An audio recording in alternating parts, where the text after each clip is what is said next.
Hi friends, welcome. I hope you like my new house. Welcome to the show. Let's take a look at Ethereum.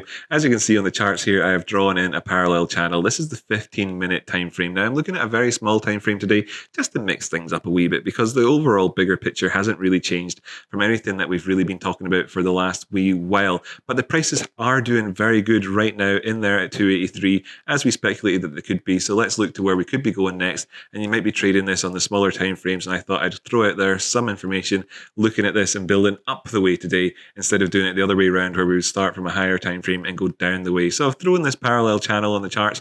It's not drawn in the most accurately in the world necessarily, just kind of threw it on there, but you can see what we're kind of dealing with. That we've come up above the median line of this thing.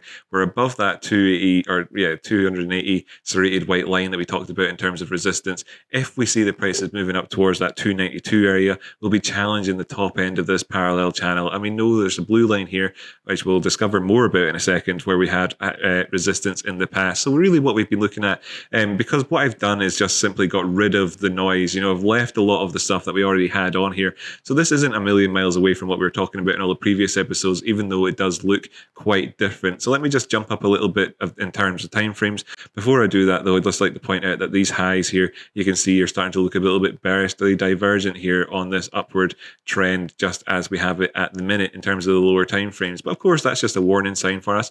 Looking at the 30-minute time frame, you can see it's the same sort of dealio with where we are. But this is premature to say that about where we are just now, really, because we could continue towards the top side and perhaps in doing so shake off that bearish divergence. But you can see between the last two highs that it is actually bearishly divergent. And we can continue that story up the way as we get to the, all right, mate, as we get to the 1 hour time frame and see whether or not it's divergent. And you can see here that actually we've managed to come all the way up here in terms of the 1 hour time frame without putting in that divergence, which you might have maybe thought, we were showing here between these two highs, and then we came up ultimately and managed to sort of throw that off. But are we going to see this? Are we going to see any issues with regards to this price action or this oscillator, these oscillators soon, in terms of how we're coming up at the minute? And it's it's always premature to say so, but as we can see here that we maybe would be starting to throw in a bit of the old bearish divergence. So we can keep an eye on how that matures, if you like, over time. This big volume candle came in here as we were breaking past resistance zones. Looking back the way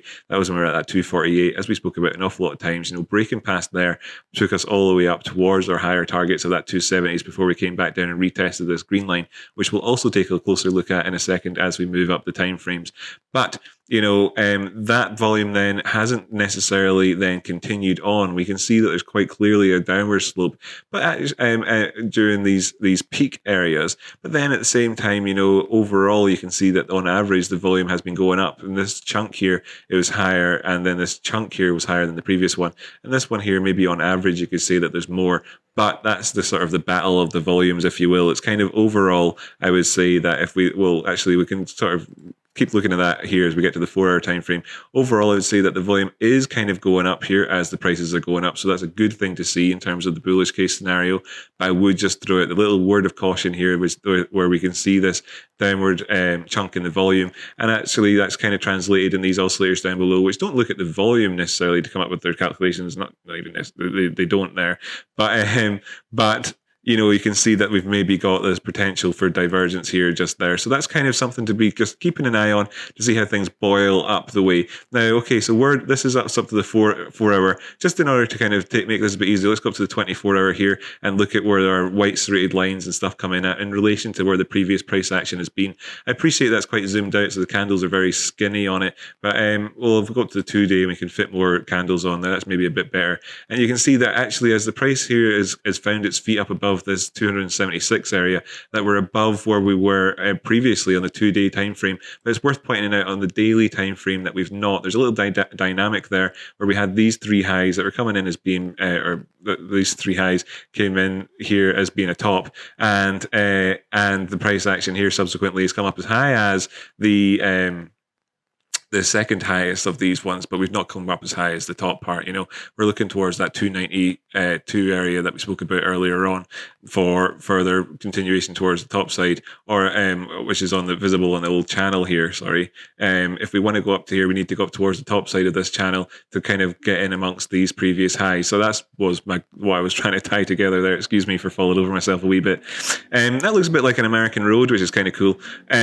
So yeah. What are we? So this is on the 2-day time, or the 12-hour time frame. You can see that we're managing to come up here without this divergence as we're putting in these highs. So that's the sort of from the broader point of view, we're doing okay. Everything's looking healthy enough, but we want to see us remaining within the structure of this thing overall, if we can, in order to continue towards moving towards the top side. If we do drop back down the way, then we're looking at hopefully getting supported if you're going to be bearish about things at 278, and if you want to be if you are bullish about things, and if you want to be bearish about things, then hopefully 278 doesn't operate as support, because we'll be doing two things at once. They'll be breaking outside of this channel and going down below this previous sort of significant inflection point in the market, in which case you could almost be looking down to where the next one comes in these horizontal lines, these sideways ones, which is down here at 256, which is below this limey I don't know what color that you would call that, this lime green that we have on the charts. I knew it was green, I just didn't know if there was a more specific one. I've called it Calypso flavored line in the past, which I think is what I wanted to say there. If I go towards the weekly time frame, you can see the significance then of this green Calypso line, where we see that it marks off the tops of where we've been in the past in our highs on the weekly time frame. Geez, struggling with sentences right now. Yeah, so if we are in a descending, broadening wedge type structure, and we wanted that to continue on the way, and for this to not be broken, then you'd be looking to see this now operate as support as opposed to what it was previously as resistance. So if the prices do come down towards this other serrated line, then you'd be hoping for them to turn around at that point if you're bullish. And indeed, if you're bearish, then that would certainly be a profit taking target in there, that 255 area. And if they did move back down below that, then I think it'd be fairly realistic to look on further down towards other targets. For instance, the 236. So this is the Fibonacci we've got drawn in here, and just lining that up with the wick there in terms of because it lines up with the wick at the bottom. Oh, jeepers. Lines up with the wick at the bottom. Line up with the wick there, whatever. In there at 239, it was 235 before. I think I've got a little bit high. Excuse me, God.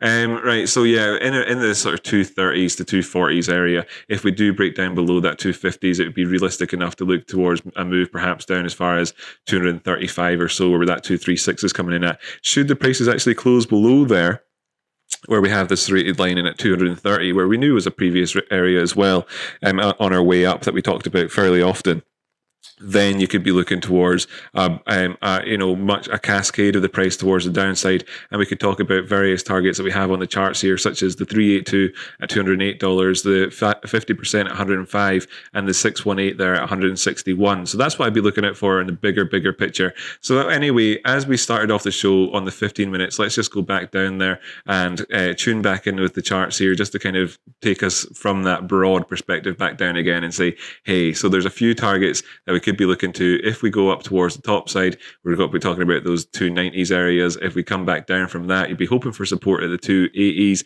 areas, like where we are now. If that breaks, then you'd be looking for support at 278, and then thereafter you're got to be looking down towards 270, and then after that 258. And if we look towards the top side, then we have that blue line, which I think I neglected to talk about here on the 24-hour time frame. We've had this on the chart for a wee while. It's always worth bearing in mind. That's in at 300 psychological round number level thereafter as well. That's quite far away from the current price action. Here we go. There it is there. So that's what I'd be looking at for all that chat. I hope that's been helpful. If you've taken any value from this episode, and if you enjoyed the frame, let me know in the comments down below. If you hated the frame, then let me know too. I've just got it on for a laugh. And yeah, I'm really glad that you chose to join me for this episode today, and subscribe to the channel and all that sort of stuff. It's good stuff. There's a Discord link as well. So thanks so much. I'll catch you next time.